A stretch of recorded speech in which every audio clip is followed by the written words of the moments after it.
Hello, good morning everyone. आज के lecture में हम क्या मध्य प्रदेश की राज्य व्यवस्था पढ़ेंगे। लास्ट लेक्चर में हमारा क्या मध्य प्रदेश का जो इतिहास है, जो कि काफी समय से चल रहा था, वो कंप्लीट हो गया है। तो आज हम क्या मध्य प्रदेश की राज्य व्यवस्था के बारे में पढ़ेंगे। और हम क्या ये एमपीपीएससी हो गया, एमपीएसआई पटवारी, जो अदर जो एमपी के एग्जाम होते हैं उनके पॉइंट ऑफ व्यू से पढ़ेंगे। जो सारे एग्जाम होते हैं एमपी के, उसके पॉइंट ऑफ व्यू से सभी के लिए इम्पोर्टेंट है।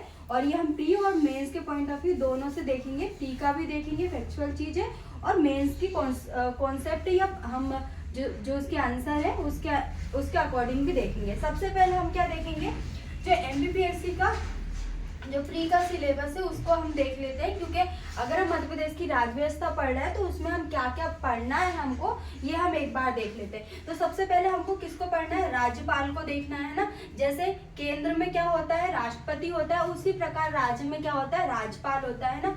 मंत्रिमंडल को देखेंगे हम, है ना। जैसे केंद्र में होता है मंत्रिमंडल, उसी प्रकार राज्य में भी होता है। विधानसभा को देखेंगे हम। जैसे राज्य में क्या होता है, संसद के 3 अंग होते हैं, जिसमें राष्ट्रपति, लोकसभा और राज्यसभा होती है ना। और इसके बाद हम उच्च न्यायालय देखेंगे। जैसे केंद्र में क्या होता है, उच्चतम न्यायालय होता है ना, सुप्रीम कोर्ट। वैसे ही वो जो राज्य में होता है हाई कोर्ट होता है ना। इसके बाद हम त्रिस्तरीय पंचायती राज देखेंगे और नगरीय प्रशासन देखेंगे, है ना। ये चीजें देखेंगे। इसमें एमपी का बहुत ज्यादा इंपॉर्टेंट रखता है, तो हम एमपी के पॉइंट ऑफ व्यू से इसको देखेंगे, है ना। और ये हमारा क्या जो देश है, भारत है, उसके पॉइंट ऑफ व्यू से भी ये कंप्लीट हो जाएगा, है ना। इसके बाद हम सुशासन और अभिशासन व्यवस्था देखेंगे। मध्य प्रदेश की क्या देखेंगे, सुशासन और अभिशासन व्यवस्था देखेंगे। जिसमें हम क्या देखेंगे, सीएम हेल्पलाइन देखेंगे, जिससे क्या लोगों को क्या लाभ मिला है ना। इन सब चीजों के बारे में हम देखेंगे, सुशासन और अभिशासन, जो कि एमपीपीएससी प्री के सिलेबस में अभी हाल ही में ऐड हुआ है ना, 2024 के। अब हम सबसे पहले आज के लेक्चर में क्या देखेंगे, राज्यपाल के बारे में पढ़ेंगे, है ना। तो सबसे पहले क्या, राज्यपाल का क्या, राज्य की कार्यपालिका का संविधानिक प्रमुख होता है। क्या होता है, राज्य की कार्यपालिका का संविधानिक प्रमुख होता है। जैसे क्या, जो राष्ट्रपति होता है, राष्ट्रपति क्या होता है, संघ की कार्यपालिका का संवैधानिक प्रमुख होता है। उसी प्रकार राज्यपाल क्या होता है, राज्य की कार्यपालिका का संवैधानिक प्रमुख होता है ना। और ये क्या करता है, मंत्रिमंडल की सहायता से क्या करता है, कार्य करता है। कौन, राज्यपाल, है ना। सबसे पहले इसका वर्णन कहाँ पे किया है, संविधान में हम ये देख लेते हैं। तो भाग 6 में किया है, अनुच्छेद 153 से 237 तक किसका वर्णन किया है, राज्यपाल और जो मध्य प्रदेश की राज्य व्यवस्था है उसका वर्णन किया गया है। जो हमने राज्यपाल देखा, मंत्रिमंडल, विधानसभा, उच्चतम न्यायालय, इन सब का वर्णन हमें कहाँ मिलता है, 237 में, भाग किसमें, 6 में मिलता है। वैसे ही क्या, जो संघ की कार्यपालिका है उसका वर्णन कहाँ पे मिलता है हमको, भाग 5 में मिलता है, जिसके अध्ययन 1 और 2 में हमको 52 से, अनुच्छेद 52 से 76 तक किसका मिलता है, राष्ट्रपति, उपराष्ट्रपति, प्रधानमंत्री, मंत्रिमंडल, इनके बारे में हम पढ़ेंगे, है ना। तो हम ये जो इंडिया के लेवल पे भी हम पॉलिटी पढ़ेंगे। अभी क्या हम जो एमपी के परिप्रेक्ष्य में देखेंगे कि एमपी के परिप्रेक्ष्य में किस किस अनुच्छेद में राज्यपाल, है ना, मंत्रिमंडल, विधानसभा का वर्णन किया गया है ना। तो सबसे पहले हम देखेंगे 153 में क्या बोला गया है कि प्रत्येक राज्य का एक राज्यपाल होगा, है ना। क्या होगा, प्रत्येक राज्य का एक राज्यपाल होगा। जैसे क्या, अगर हम केंद्र में देखें तो ये किस में बोला गया है, 52 में बोला गया है कि संघ का एक क्या होगा, राष्ट्रपति होगा, है ना। क्या होगा, देश का एक राष्ट्रपति होगा। उसी प्रकार क्या, प्रत्येक राज्य का एक राज्यपाल होगा। मैं आपको केंद्र का भी साथ में पढ़ाते चलूंगी, ताकि आपको क्या अनुच्छेद याद हो जाए, है ना। इससे क्या आपको केंद्र के भी याद हो जाएंगे और राज्यों के अनुच्छेद भी याद हो जाएंगे ना। तो प्रत्येक राज्य का एक राज्यपाल होगा। उसी प्रकार 52 में क्या, देश का क्या होगा, एक राष्ट्रपति होगा, है ना। और क्या है, 2 या 2 से अधिक राज्यों का एक राज्यपाल हो सकता है ना। तो हम ये बोलेंगे कि एक राज्य का एक राज्यपाल भी होगा, या 2 या 2 से अधिक। इसका मतलब ये है कि जैसे मध्य प्रदेश, झारखंड और उड़ीसा का एक ही राज्यपाल हो सकता है ना। तो क्या है, 2 या 2 से अधिक राज्यों का एक राज्यपाल हो सकता है ना। 154 में क्या दिया है कि कार्यपालिका की शक्ति किसमें निहित होगी, राज्यपाल में होगी। क्या है, कार्यपालिका जो शक्ति है वो किसमें निहित होगी, राज्यपाल में होगी, जिसकी जो किसकी सलाह पर कार्य करेंगे, मंत्रिमंडल की सलाह पर कार्य करेंगे, कौन, राज्यपाल। उसी प्रकार 53 में क्या बोला गया है कि संघ की कार्यपालिका की शक्ति किसमें निहित होगी, राष्ट्रपति में निहित होगी, है ना। उसी प्रकार 154 में कार्यपालिका शक्ति किसमें निहित होगी, जो राज्य की कार्यपालिका वो राज्यपाल में निहित होगी, है ना। 155 में क्या बोला है, नियुक्ति, है ना। नियुक्ति किसके द्वारा होगी, राज्यपाल की नियुक्ति किसके द्वारा होगी, राष्ट्रपति की नियुक्ति किसके द्वारा होगी, राष्ट्रपति के द्वारा होगी, और हस्ताक्षर और मुहर के साथ, है ना। अब हम ये देख लेते हैं कि 155 के बाद हम ये देखते हैं कि जब मध्य प्रदेश का विभाजन हुआ था 1956 में हुआ था, उसके बाद कब हुआ था, 2000 में हुआ था। ये पूछ लेते हैं कि 2000 में राज्यपाल कौन थे, तो भाई महावीर थे। कौन थे, भाई महावीर राज्यपाल थे मध्य प्रदेश के, है ना। जब विभाजन हुआ था 2000 में, मध्य प्रदेश से छत्तीसगढ़ अलग हुआ था। कितना % भाग अलग हुआ था मध्य प्रदेश से, 37% भाग अलग, 49% भाग अलग हुआ था ना। आप देख लेना 37 और 49 में, है ना।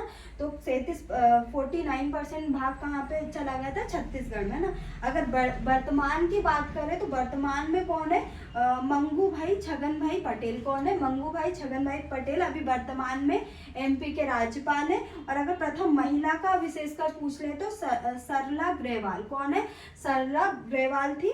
और अगर सर्वाधिक समय की बात करें कि सबसे ज्यादा टाइम पीरियड तक कौन राज्यपाल रहे, तो हरिविनायक पाटस्कर। कौन थे, हरिविनायक पाटस्कर, है ना। ये पूछ सकते हैं और ये पूछे गए क्वेश्चन है ना। सबसे कम समय तक कौन थे, पट्टभी सीतारमैया, है ना। और इसमें ये भी आ जाएगा कि प्रथम राज्यपाल कौन थे, तो पट्टभी सीतारमैया ही थे प्रथम राज्यपाल भी। और सबसे कम समय तक भी कौन थे, पट्टभी सीतारमैया, है ना। अब हमने क्या देखा, हमारा कहाँ तक अनुच्छेद हो गया था, 155 तक हो गया था, जिसमें नियुक्ति किसके द्वारा की गई, राष्ट्रपति के द्वारा, है ना। अब 157 में क्या दिया है, योग्यताओं के बारे में दिया गया है राज्यपाल की। तो योग्यता क्या है, वो भारत का नागरिक होना चाहिए और 35 वर्ष की आयु पूर्ण कर चुका हो। क्या है, भारत का नागरिक होना चाहिए और 35 वर्ष की आयु पूर्ण कर चुका हो। जैसे भारत का क्या राष्ट्रपति होता है, उसी प्रकार जो राज्य का राज्यपाल होता है उसमें भी 35 वर्ष की आयु पूर्ण कर चुका है, इसमें भी, है ना। 158 में क्या दिए हैं, वेतन भत्ते दिए हैं। क्या है, वेतन भत्ते दिए हैं। और 159 में क्या, शपथ दिया है जो कि राष्ट्रपति के द्वारा दिलवाई जाती है।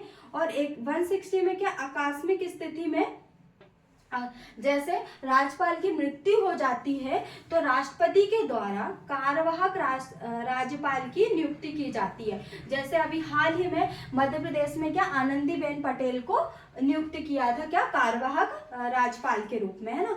161 में क्या दिया है, क्षमादान की शक्ति। क्या दी है, क्षमादान की शक्ति। अगर हम संघ के परिप्रेक्ष्य में देखें तो संघ के परिप्रेक्ष्य में इसका वर्णन कहाँ पे, 70 कौन से अनुच्छेद में, 72 में क्या दिया है, क्षमादान की शक्ति, जो कि किसके पास है, राष्ट्रपति के पास। और राज्यों में किसके पास है, राज्यपाल के पास। पर राज्यपाल के पास एक चीज प्राप्त नहीं है, क्या, मृत्यु दंड की जो शक्ति है वो राज्यपाल को प्राप्त नहीं है। ये केवल किसको प्राप्त है, राष्ट्रपति को प्राप्त है ना। इसमें क्षमादान में 5 प्रकार की क्षमादान है। एक तो प्रतिलंबन है, और एक क्षमा है, और भी आपको, है ना, मैं आपको ये संघ में बताऊंगी, है ना। क्योंकि अभी क्या हमको इतनी ज्यादा चीजें जानने की जरूरत नहीं है। हम जब संघ की पॉलिटी पढ़ेंगे, है ना, संघ की राज्यव्यवस्था देखेंगे, उसमें सारे अनुच्छेद सभी अच्छे से इन डिटेल पढ़ लेंगे, है ना।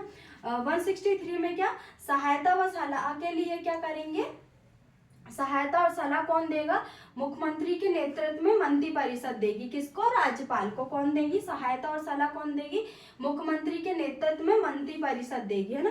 164 में क्या दिया है कि जो राज्यपाल है मुख्यमंत्री व अन्य मंत्रियों की क्या करेंगे? नियुक्ति करेंगे। क्या किसमें दिया है? 164 में दिया है कि जो राज्यपाल है मुख्यमंत्री व अन्य मंत्रियों की नियुक्ति करते हैं ना। 165 में क्या है?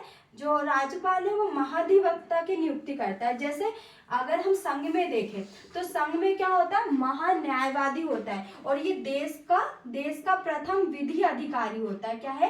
देश का प्रथम विधि अधिकारी बोलते हैं। उसी प्रकार महाधिवक्ता को राज्य का प्रथम विधि अधिकारी बोलते हैं ना।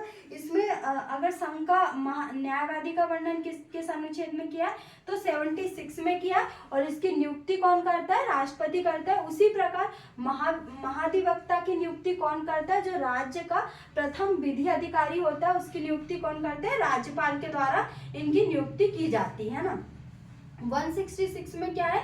राज्य के सभी कार्यकारी कार्यवाही किसके नाम पर किए जाएंगे? राज्यपाल के नाम पर। क्या किए जाएंगे? सभी कार्यकारी जो कार्य है वो राष्ट्रपति के नाम पर किए जाएंगे, है ना। ये क्या होती है? ये शक्ति क्या होती है? औपचारिक मात्र होती है, सिर्फ नाम की होती है। जैसे संघ में क्या है? इसमें 77 अनुच्छेद में इसका वर्णन किया गया है कि जो सारे काम है वो राष्ट्रपति के नाम पर किए जाएंगे। उसी प्रकार संघ के सभी कार्यकारी कार्य किसके नाम पर किए जाएंगे? राज्यपाल के नाम से। और ये शक्ति क्या होती है? औपचारिक मात्र होती है। व्यवहारिक तौर पर कौन कार्य करता है? तो व्यवहारिक तौर पर प्रधानमंत्री कार्य करते हैं, है ना। 174 में क्या है? सदन का सत्र बुलाना हो, स्थगन हो या समाप्त करना हो, ना। सदन को बुलाना हो या कुछ समय तक, 1 घंटे के लिए, 1 सप्ताह के लिए, 1 मंथ के लिए स्थगन करना हो, समाप्त करना, ये किसके पास शक्ति प्राप्त है? ये राज्यपाल के पास, है ना। 175 में क्या है? विधानसभा को संबोधित करते हैं कौन? राज्यपाल। और संदेश भेजते हैं। क्या करते हैं?